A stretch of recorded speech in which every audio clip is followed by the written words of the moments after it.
Passo a palavra à professora Ana Magnólia, professora do Instituto de Psicologia da UNB, para a sua exposição. Boa tarde a todos. Gostaria de agradecer a participação nesse seminário de extrema importância, a discussão dessa temática, e eu vou centrar minha fala em alguns pontos que vem sendo amplamente discutido e pesquisado no nosso laboratório, na Universidade de Brasília. Eu coordeno o Laboratório de Psicodinâmica e Clínica do Trabalho e temos utilizado essa abordagem nas nossas pesquisas. São várias dissertações e teses de mestrado, dissertações de mestrado e teses de doutorado, já defendidas sobre a problemática da violência, do assédio moral, do suicídio no trabalho. E eu vou tentar fazer uma síntese desses estudos, apontando algumas das causas, e aí eu vou me ater, escutei os colegas, não vou falar do fenômeno do assédio propriamente dito, mas da psicodinâmica dessa problemática do assédio e o que é que está na base e quais são as causas e por que essas situações de assédio têm acontecido dentro das organizações ou instituições. Tanto o assédio moral ou simbólico, psicológico, quanto o assédio interpessoal, quanto o assédio organizacional. Então, são diferentes tipos de assédio que têm hoje acometido as instituições e que encontra-se na base um modelo, e aí eu vou me deter agora nessa questão, um modelo de gestão perverso, patogênico, que tem produzido subjetividades sociopatas. Então, esse é a tese, né, que eu vou tentar defender aqui nesses 15 minutos que eu tenho, levantando alguns pontos de extrema importância para a compreensão dessa subjetividade sociopata que os modelos perversos de gestão têm produzido. Um primeiro elemento que eu gostaria de destacar é a problemática vinculada a esse próprio modelo, que é um modelo gerencialista de organização do trabalho ou de produção, que tem invadido o serviço público. Então, nós temos pesquisas com profissionais de saúde, educação, com bancários e com segurança pública. Já fizemos, inclusive, uma pesquisa em parceria com o Sindipol, onde essas questões que eu estou trazendo foram investigadas e diagnosticadas. Então, esse modelo gerencialista, ele é caracterizado por um paradigma que tem produzido efeitos sobre essa subjetividade sociopática, que é o produtivismo. Então, é importante fazer uma distinção entre o produtivismo, a produtividade e a produção. São três conceitos muito importantes e distintos e que vão produzir efeitos diferentes sobre aqueles que trabalham. A produção é o que todos nós desejamos: ser produtivos, úteis, reconhecidos, servir a sociedade, servir o outro, realizar o nosso trabalho. E a produtividade é o que é exigido no nível do comando, como o meu colega falou, e o que está nos contratos de trabalho. Você precisa produzir. Para produzir, devem ser dadas condições de trabalho, condizentes com o que é cobrado, inclusive com metas, etc. e tal, e aí se instala um processo de produtividade, que é uma mão dupla, e um contrato que envolve o empregador e o empregado. E o produtivismo, ele se vincula a um uso abusivo do poder e o desejo das instituições de uma forma geral. E aí eu vou falar agora uma palavra um pouco mágica, que é o lucro, e que isso está vinculado a uma lógica consumista, que tem sido reflexo do modelo de produção que nós estamos inseridos. E esse modelo produtivista, com essa lógica consumista e onde o uso abusivo do poder é uma ferramenta para aumentar esse lucro, e aí eu vou colocar lucro entre aspas, porque o que é que o serviço público tem de lucro? Deve ter algum lucro, sim, não é? Porque é mais ou menos uma guerra econômica que está regendo, não é, os princípios institucionais, lamentavelmente, principalmente nesses três ramos, não é, dos serviços prestados, não é, como eu comentava, educação, saúde, segurança pública, e esse uso abusivo desse poder para se conseguir esse lucro, seja através de um número maior de processos para analisar, seja através de metas como os bancários têm, seja através, inclusive, de metas que agora professores e também profissionais de saúde têm, como se fosse a mesma coisa fabricar um carro e a mesma coisa você dar aula, a mesma coisa você cuidar da segurança pública, tudo isso é colocado hoje em função desse modelo no mesmo, dentro, né, do mesmo desenho de organização do trabalho. Então, esse é o primeiro ponto que eu gostaria de destacar, dizendo que essa lógica gerencialista que é marcada por uma prescrição que é muito mais opressora do que orientadora, que é um pouco do que a Sandra comentava, muitas vezes por um processo de comunicação contraditório, que não é transparente, ambivalente, um modelo de gestão onde a ameaça, o medo, o uso abusivo do poder é o que vai reger, metas quantitativas e qualitativas completamente dissonantes e descoladas de um contexto, de uma realidade, e mais ainda, sem a negociação e a participação dos interessados num processo de definição da própria organização do trabalho, além da pressão do tempo, das jornadas. Isso, somado à precarização dos contratos de trabalho, à intensificação do trabalho, o aumento de exigência e o desamparo que o próprio Estado, não é, concordo com a Sandra, tem, infelizmente, não é, se ausentado, aumenta a vulnerabilidade e o próprio desamparo do trabalhador, que fica, então, muito mais exposto a essa patogenia, a esse modelo que eu estou denominando de perverso. E aí o assédio moral passa a ser, primeiro, uma patologia social vinculado a uma rede de relações. Então, a figura, não é, nós temos, inclusive, um estudo que demonstra que um assediador já foi assediado e o assediado já foi assediador. Então, há um deslizamento nessa rede em função de ser esse modo de produção a provocar esse comportamento sociopata, que significa, na sua base, a ausência de lei. A lei é feita à vontade daquele que está com o uso do seu poder, legítimo ou não, vertical, horizontal, transversal entre grupos, mas que ele se legitima para o uso abusivo desse poder.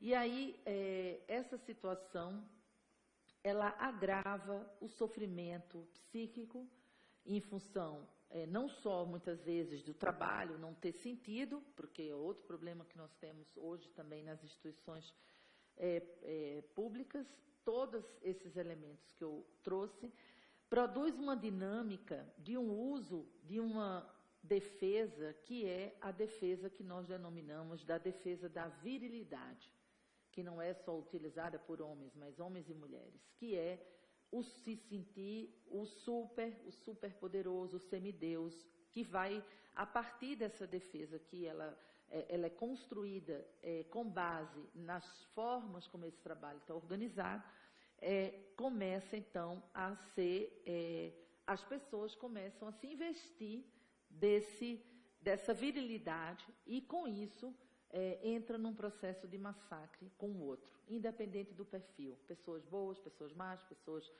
com estrutura neurótica, perversa, com as diversas histórias de vidas diferentes, elas entram nessa rede, são capturadas e passam a se comportar dessa maneira. E, do outro lado, e isso forma o que nós chamamos, não é, de uma psicopatologia de sintomas, é a defesa da servidão voluntária, que é uma defesa vinculada à necessidade de se manter o status, a própria necessidade, a segurança, a sobrevivência.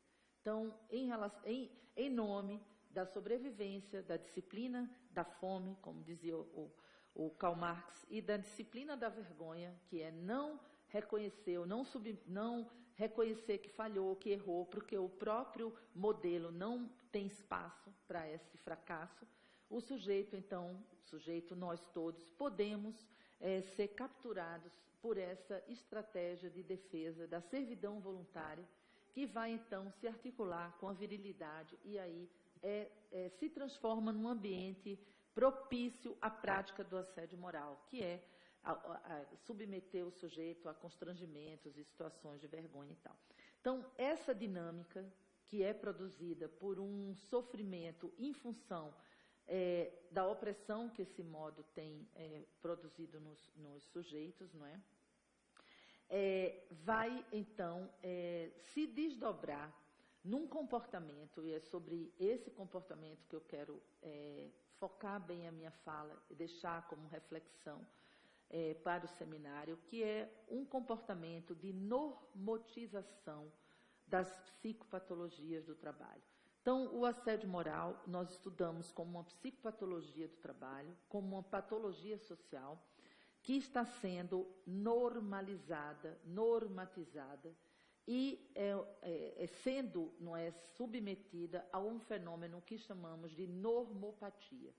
Então, hoje, nós vivemos nas instituições essa normopatia das patologias, ou seja, é normal, é assim mesmo, e uma grande banalização do mal, sendo importante, eu penso nas diversas instâncias aqui presentes, eu, como pesquisadora da universidade, o sindicato, o executivo, o legislativo, os pesquisadores se reunirem para tentar desbanalizar essa violência, que hoje está extremamente banalizada nos contextos de trabalho, por meio dessa normopatia dos sintomas psicopatológicos, dentre os quais a violência é um deles, o assédio moral, o suicídio, a sobrecarga, as compulsões e outros fenômenos psicopatológicos, a sociopatia.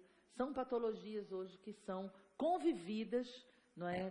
Convivem nos ambientes de trabalho como algo que é normal. Então, essa é uma segunda questão. E uma terceira questão importante que eu gostaria de ressaltar quais são as práticas institucionais de gestão de pessoas, de saúde, que estão sendo praticadas nas instituições públicas. Quais são os paradigmas que estão regendo essas práticas? Quem são e quais são os profissionais que estão desenvolvendo essas práticas? E aí eu gostaria de ressaltar algumas dessas práticas, que eu penso que já tive a oportunidade de discutir em outros seminários em relação à Polícia, em relação à Polícia Federal, mas são as práticas de avaliação de desempenho, de treinamento, de seleção,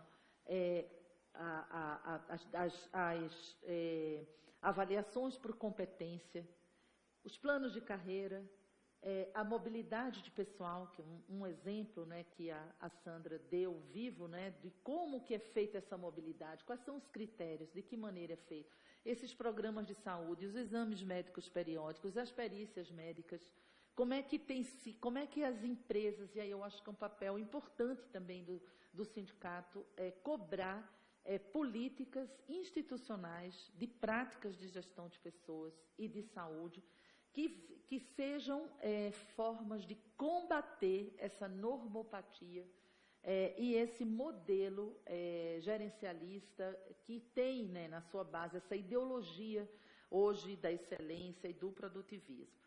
E aí, para finalizar, eu vou trazer só apenas mais um último conceito, 2 minutos, que é o conceito de sofrimento ético.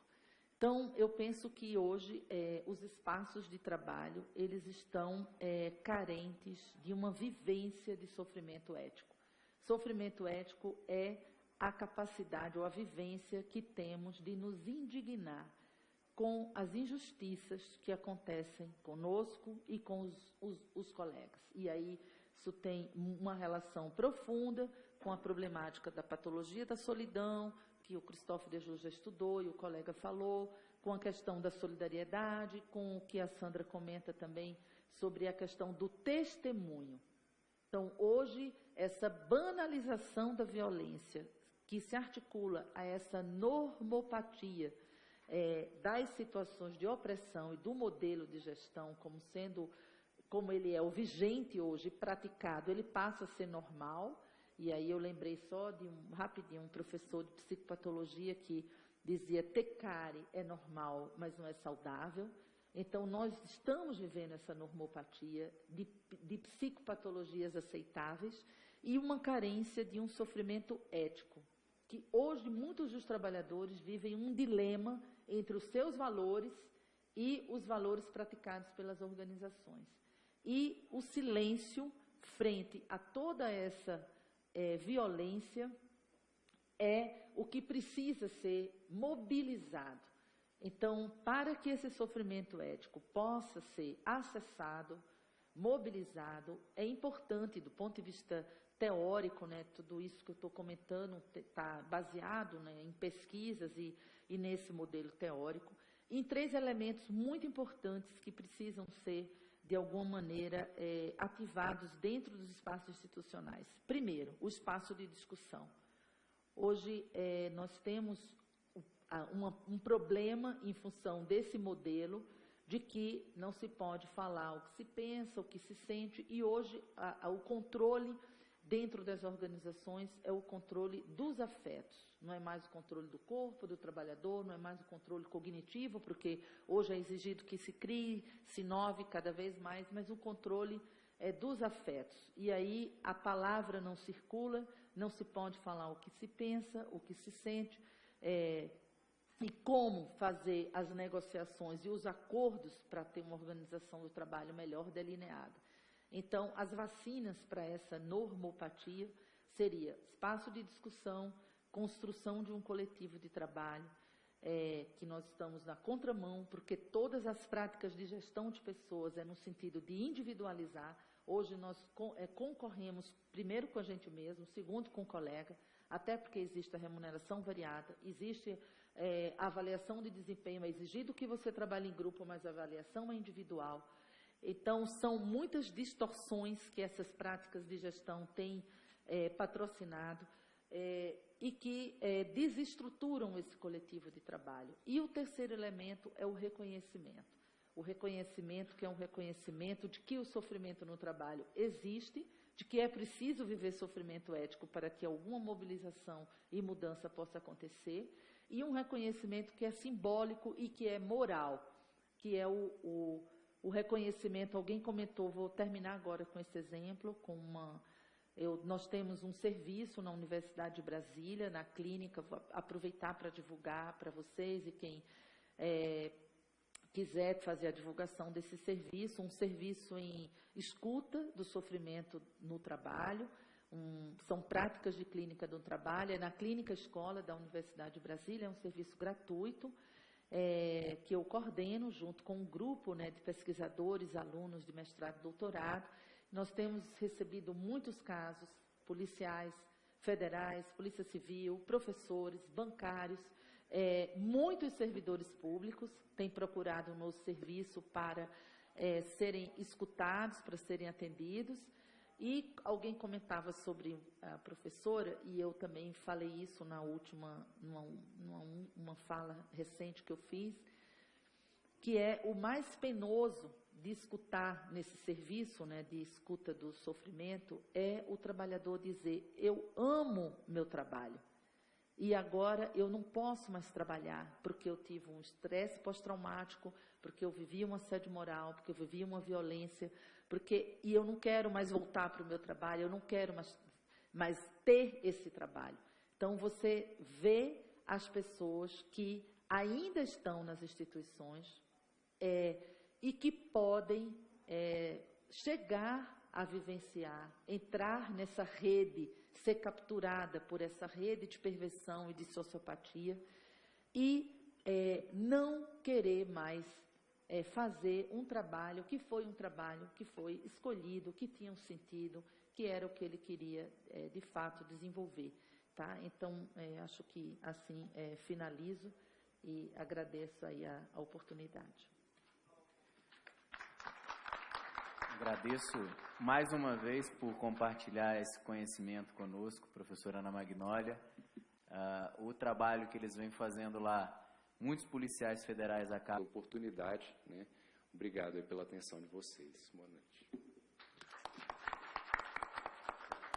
Obrigado, Giancarlo.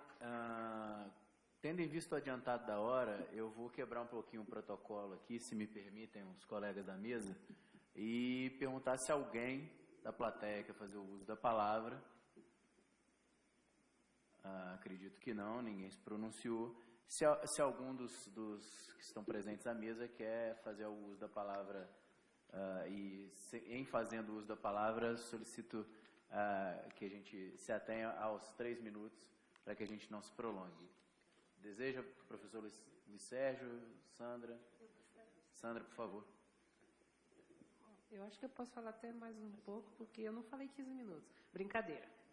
Não, eu só queria complementar com a proposta do Dr. Giancarlo, e que eu achei ótima, as sugestões, e sempre no âmbito que a lei preveja, como o professor também falou, que tem que protocolizar, né? Porque senão a norma fica solta, e como se trata de uma situação urgente, porque isso é a salvaguarda de nós, servidores, mas também da sociedade brasileira. Eu acho que também precisam ser avaliados os gestores e que a sociedade nos avalie.